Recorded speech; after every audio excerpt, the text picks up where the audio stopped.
Hello, and welcome to Filmsquatch, the podcast where two guys from the Deep South watch and review movies about Bigfoot. It's that simple. Each episode takes a look at a single film about a Sasquatch or a Yeti, and the guys break it down for you. Patrick and Kendall are true believers, but they're too old, too fat, and too lazy to get up off their sofas and go hunt for a Sasquatch themselves. So they just sit back and watch movies about them. Now, let's head over to the Filmsquatch screening room, where Patrick and Kendall are ready to discuss their latest film.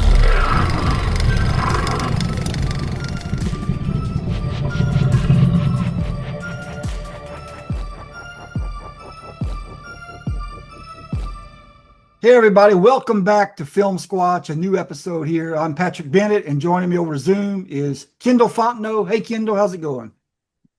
It's going pretty good, Patrick. How are you doing tonight? I'm great, man. We've got a good episode today. It's about a new Bigfoot movie being made right now. They're in production right now. I think they've only shot a couple of days on it, and it is called World War Bigfoot.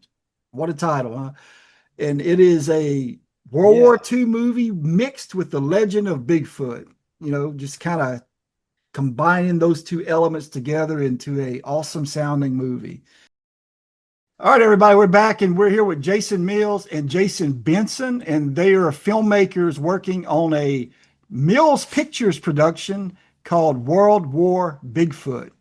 Welcome, guys. Appreciate y'all being here. How you doing? Thanks for having us. Man, that is a title. You want to tell us how did you come up with that and a little bit of the premise of the movie? It's been this idea of this movie has been with me for like 6 years, and the original name was Bigfoot 1942, but then it wasn't kicking. So that's how the name happened. And the film is about basically good guys and bad guys on each side, with Bigfoot in the middle of it.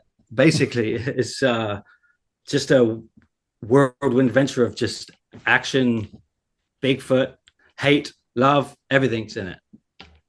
So what gave you this idea of putting, the Bigfoot legend into a action war movie? How'd you come up with that? I just kind of like it's like, why not? Why not? Like, why isn't it done more? Why isn't it done? That's awesome. And I think we've got a really cool story here and some great actors, and they're going to knock it out the park. And we're 2 days into shooting so far, and the big stuff's coming up. So, all right. Yeah. I've actually been following you on your the Facebook page. I saw some pictures and stuff. It looks incredible. Yeah, we just started that. Yeah. Thank you. Kendall, you have anything right off? Well, you going to take a drink, man? No, we're good. You got actually. Yeah, you mentioned Bigfoot and the war. Did you draw any inspiration from the rock apes supposedly that were seen during Vietnam?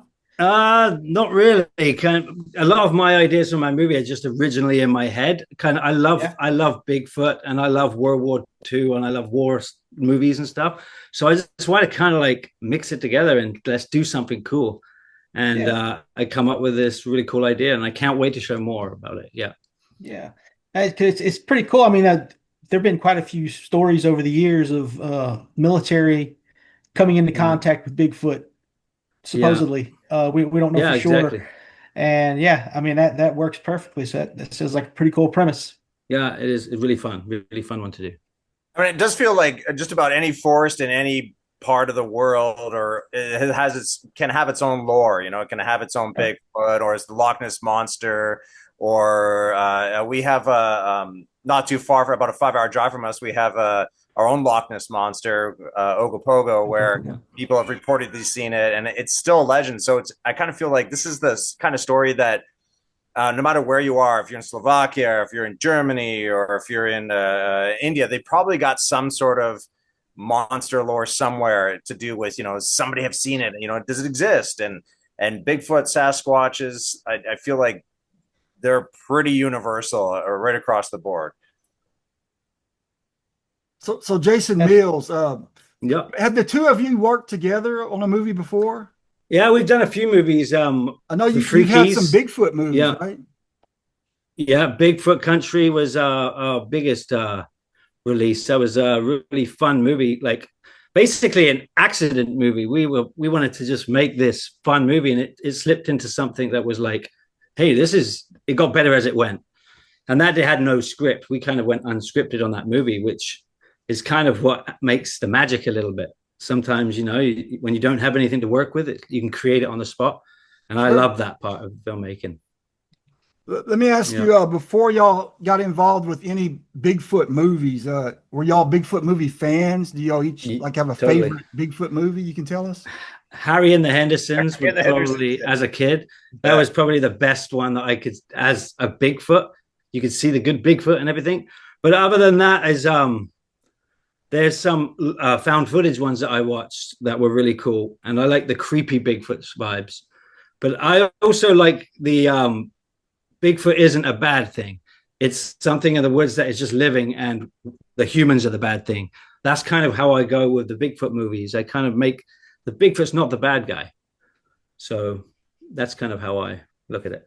Yeah, and I'll add to that. Like even in Jason's scripts, it seems that we were talking about how the monsters they're everywhere, and it's not necessarily the Bigfoot being the monsters. It's some of the people in with uniforms on are the monsters as well, and bigger monsters than quote unquote monsters, scarier monsters than the Bigfoot would ever be. And I think it's a great idea because much in the sense of like Predator, you can make good predators, you can make bad predators. It seems like their story's universal. You can put them just about anywhere, and that's what I love about this. Is like you don't know. You can make another one and make a Bigfoot a bad guy, and if you want.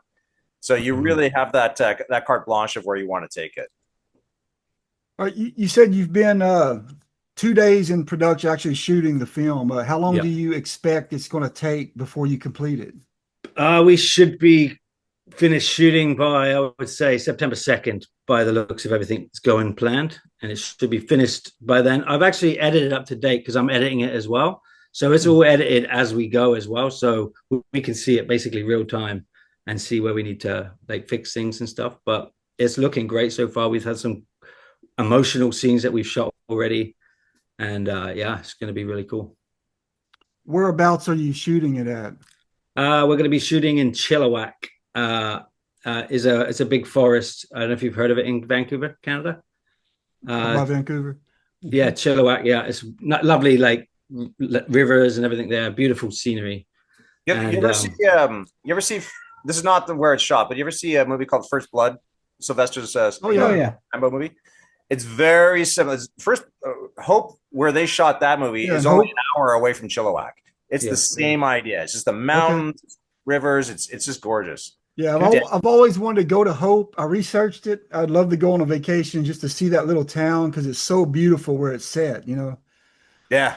And I heard they tore down that famous bridge that the deputy drops him off and tells him to leave town, and he turns around and comes back. I heard they tore down the bridge. Yeah, they actually have. So the police station, they've demoed that and they put up a new building now. The gas station, they blew that up for real when the whole gas station goes up. And my friend lived in Hope, BC, and she said that it was a big thing for the town. They all got to line up and watch from a distance as they blew up that gas station that night when they were filming. That's awesome. And so it was incredible. They actually have wooden carved statues. There's an artist nearby carved a statue of John Rambo, of Will Teasel's, Brian Dennemy's the sheriff character, Troutman. And I think they have one other character, and they're placed every 4 or 5 yards, right where the police station used to be. Cool. So if you Google Hope and you Google the statue, you'll see it. Yeah, I've actually gone on Google Earth, and you can do the street view, and you can look all around Hope. You can see the statues. You can see the park by the lake or the river, whatever's right there. You can just look all over town. It's so cool. Yeah, Chilliwack's the same vibe, just a little bit closer for us. That's awesome. Yeah, maybe not as cold too. Yeah, I see some uniforms back there. Are those the real deal, or are those from your costuming department? They're actually military jerseys, real deal. They're pretty clean right now. They're not. We have to dirty them up and get them looking worn in the movie. But they're the ones. That's two of the characters. The main antagonist bad guy is this guy, and this is just one of the rookie characters. We got the weapons as well, which is really cool. All ready for shooting. The Bigfoot is pieces of him right there. So we got a really cool Bigfoot suit, and I can't wait to shoot that stuff. That's going to be really cool. So that was one of my questions. I was going to ask you, is it going to be a practical Bigfoot, which I see yes, because of the costume. Practicable Bigfoot suit, and there will be kind of maybe help on the eyes, depending for blinking and depending on how we look at it. But basically, it's the suit, and it hangs so well, and it just looks really cool. The hair just moves nice. So what it's going to about be really cool. Your other special effects in the film? Are you relying on CGI or practical? So we do have a little bit of CGI and stuff, but a lot of the car and the tank stuff is miniatures. So we're actually using remote control trucks, which are very detailed.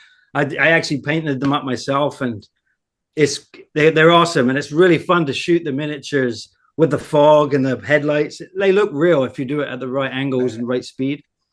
So I can't imagine how much fun you are having making these. Oh, dude, this is a lot of fun. I can't wait till the end of the month is when it gets real good.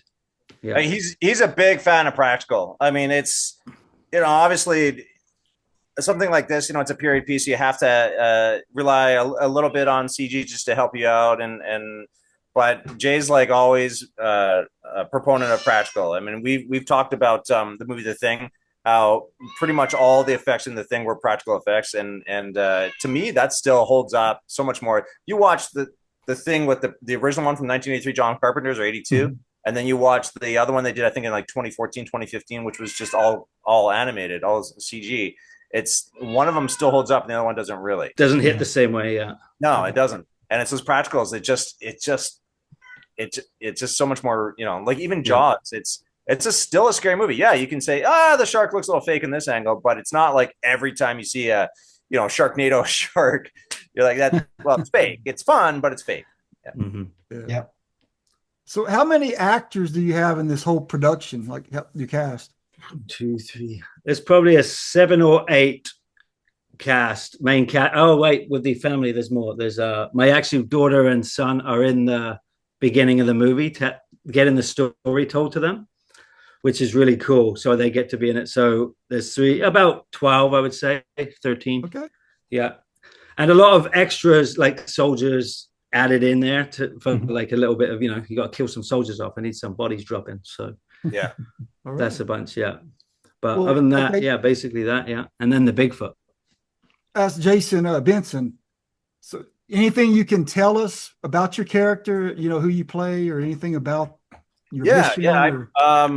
Again, this is all from the mind of Jason Mills, but the character, he's a medic, a conscientious objector, and sort of thrown into this world where bullets are whizzing by and people are dying all around you. And it's essentially, for me, the stuff that we've shot is crawling through the woods and running from bullets and finding bodies and people dying. And it's the crazy thing is I got there thinking, I'm like going to build in some emotional content, and it's not tough. When someone's laying in front of you and they've got blood on them and they're trying to stay alive, it's not hard to act next to that. It just feels very real, especially the way he's created this production. We go out in the middle of the woods, and it's intense. And then of course, the exhaustion factor. We were talking about how we have to act exhausted because I'm running for my life, and there's a tank that's like circling by. There's German soldiers with MP40s and trying to, they're hearing something, and I'm running from them. It's not hard. It's not hard to run. It's not hard to be exhausted. It's not hard to be scared.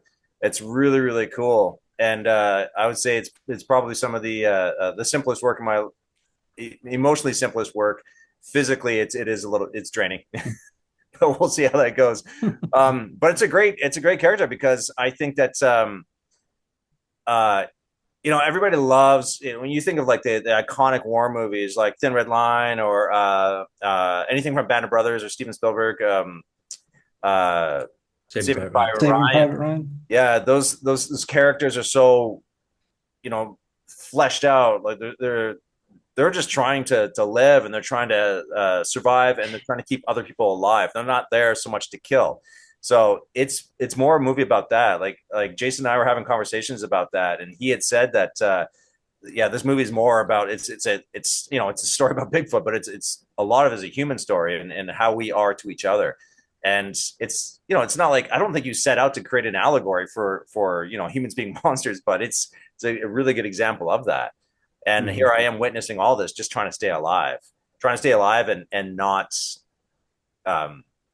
add to the violence, even though there are situations where, that's thrown in. Things got to be done. Yeah.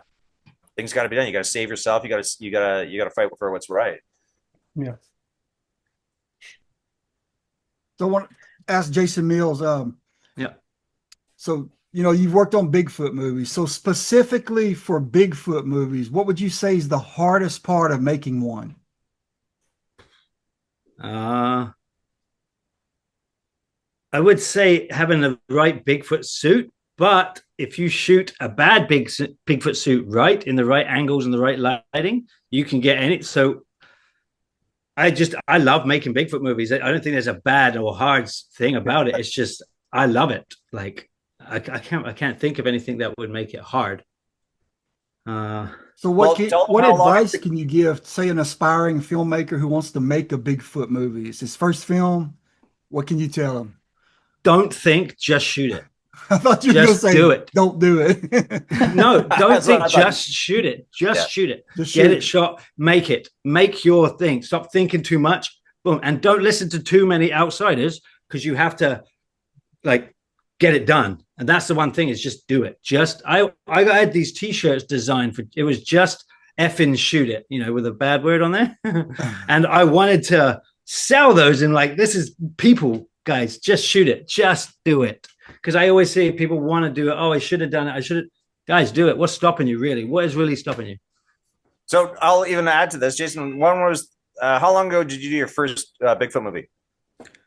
Ooh, 2010, I think. 2000. Maybe not that long ago. It was Bigfoot Country was my first one. Yeah. And how big was your cast, and how many days did it take you to shoot?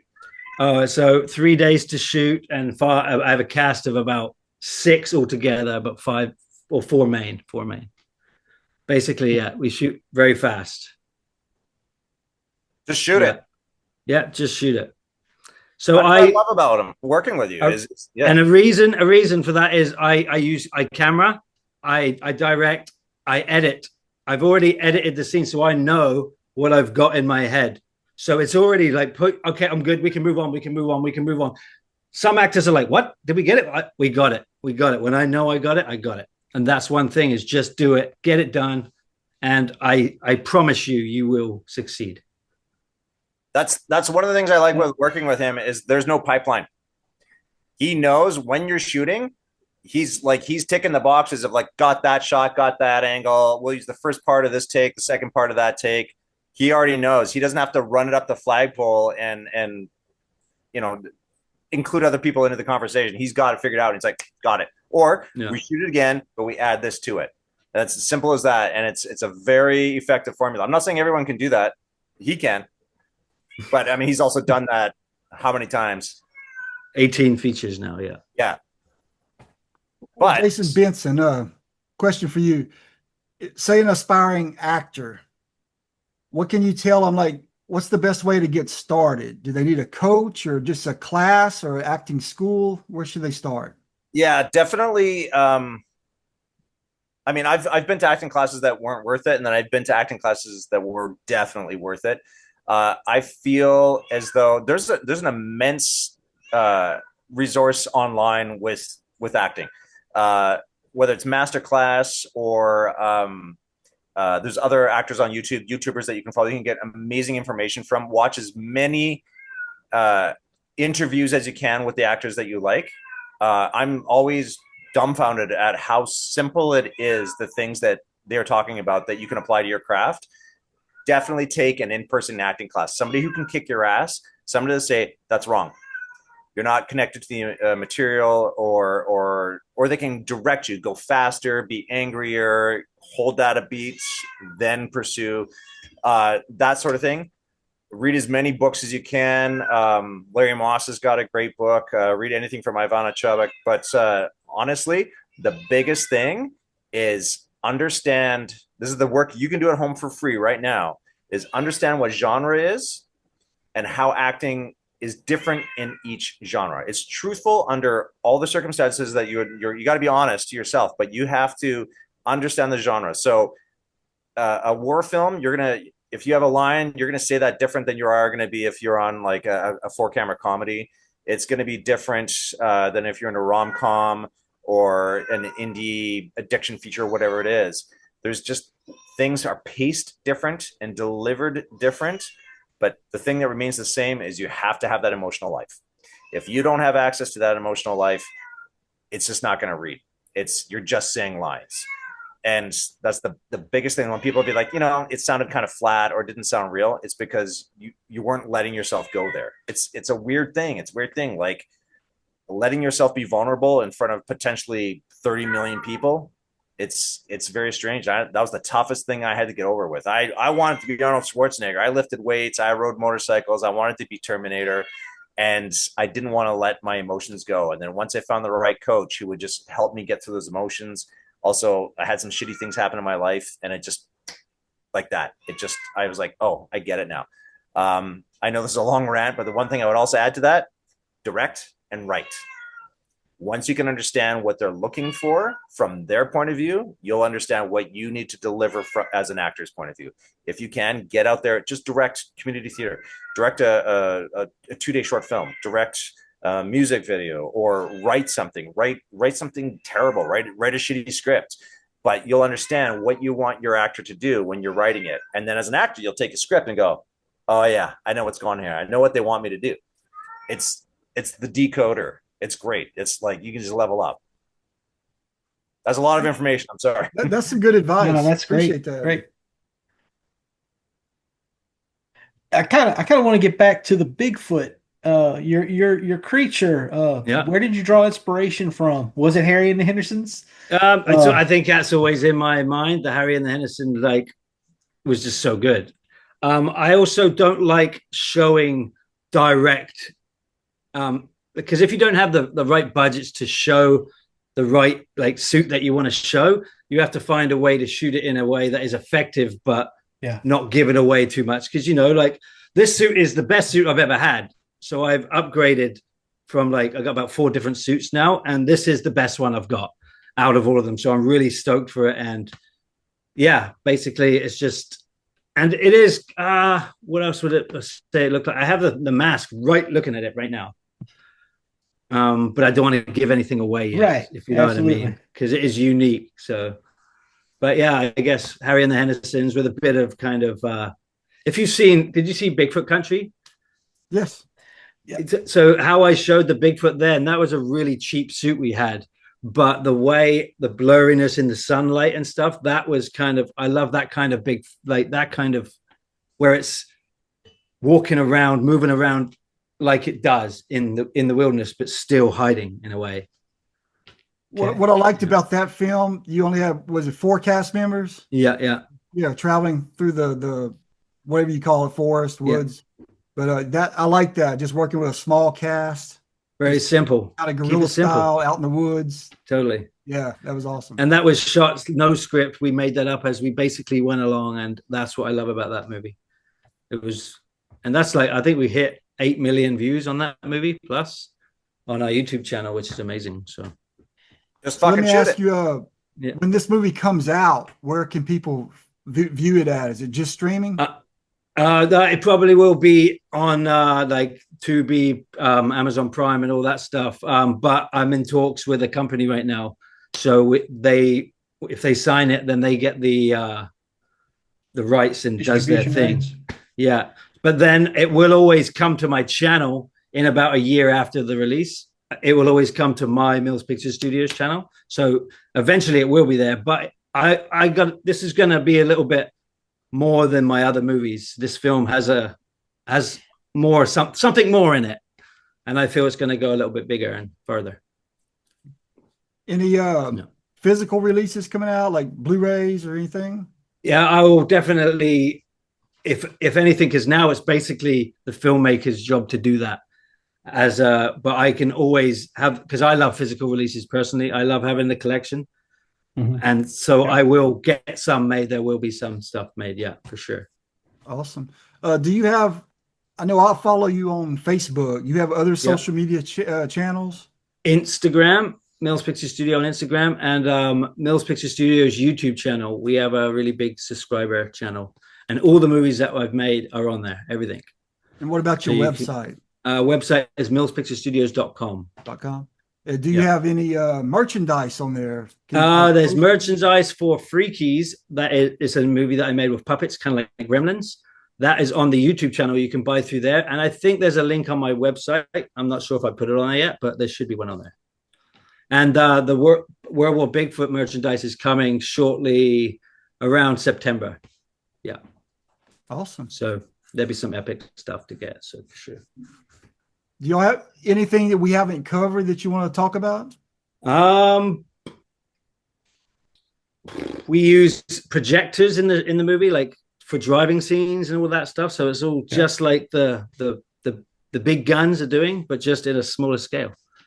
Other than that, it's a fun film, and I can't wait to show everybody the trailer and everything that's coming soon. So. There'll probably be a blooper reel where we're all smacking mosquitoes off our face. Oh yeah, mosquitoes have been bad. Those are always fun. There's definitely a couple of angles of me when we were shooting the other day, and there's the guy playing the soldier that I was trying to save. I was delivering my lines, and then I would see the 3 mosquitoes landing on his face, and I was holding and then I would start blowing them off his face. I go and then hold and then deliver my lines. Yeah, it was pretty cool. It's insane. Yeah. Now, when it's all said and done, who gets to take the miniatures home? Basically, they're here. We might even auction some stuff off too. So we depends how it goes. We might even hit some festivals with the movie and stuff. So. It's going to be some planning. Is a museum of all his work. It's everything. You walk in, you've seen his movies, and you'll be like, oh my god, it's the actual prop. It's like Planet Hollywood. The original props from all the movies are in my studio. Yeah. Awesome.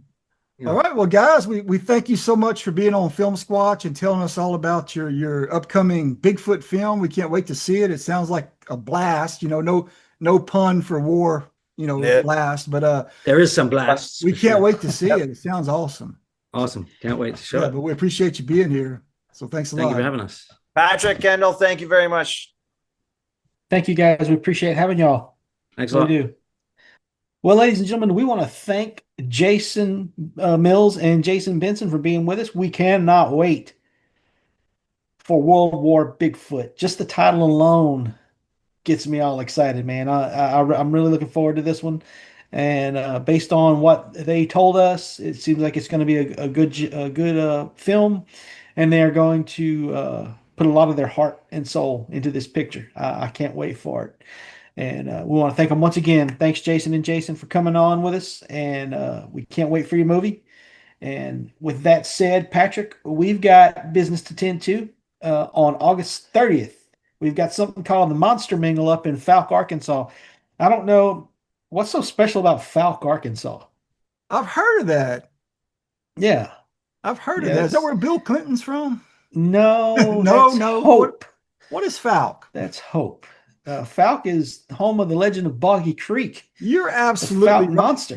You're absolutely right. That's the little town made famous by the movie The Legend of Boggy Creek. Yeah. And it's about to be even more famous, we hope, because of something going down on August 30th, right? What's that all about, Patrick?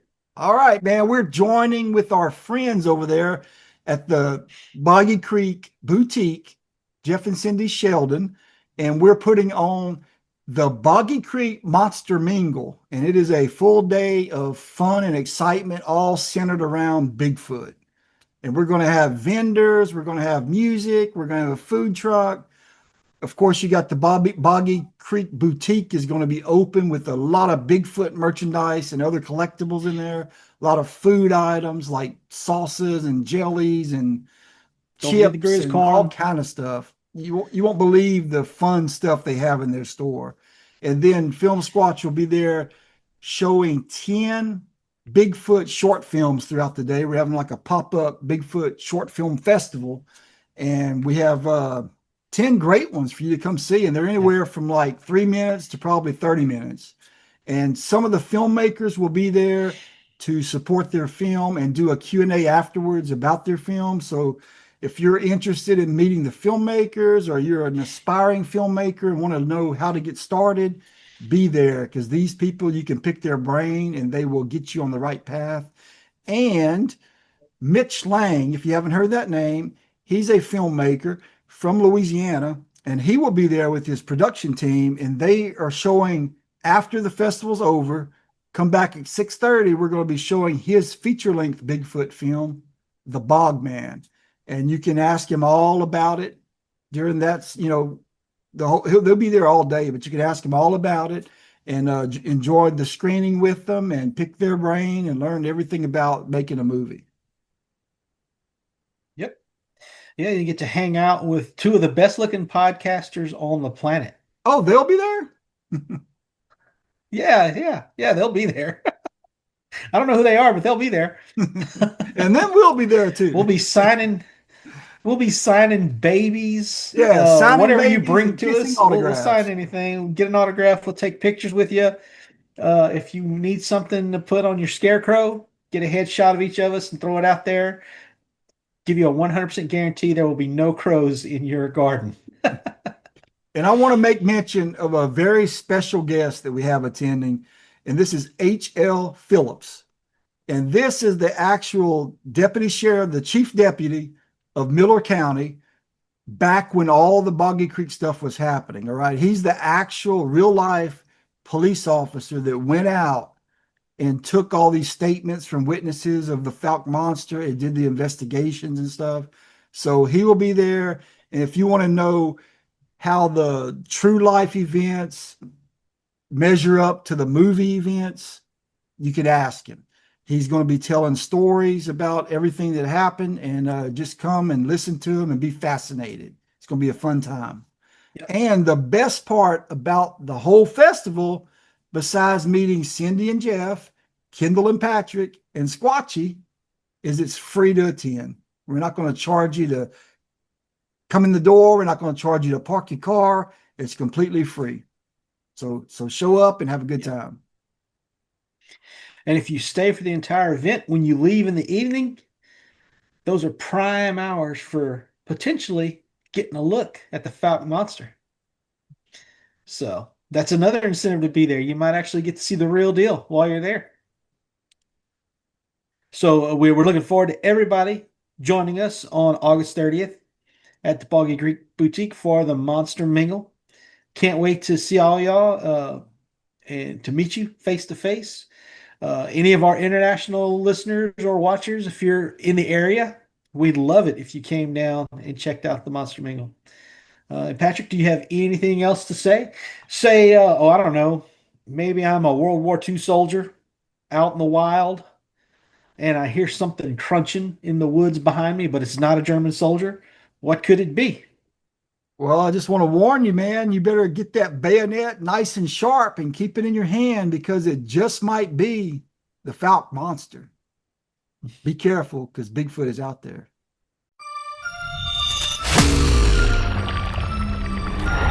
Thanks for listening to another episode of Filmsquatch. If you like the podcast, please leave us a 5-star review and tell your friends about us. Make sure to like us on Facebook and join in on some of our interactive discussions.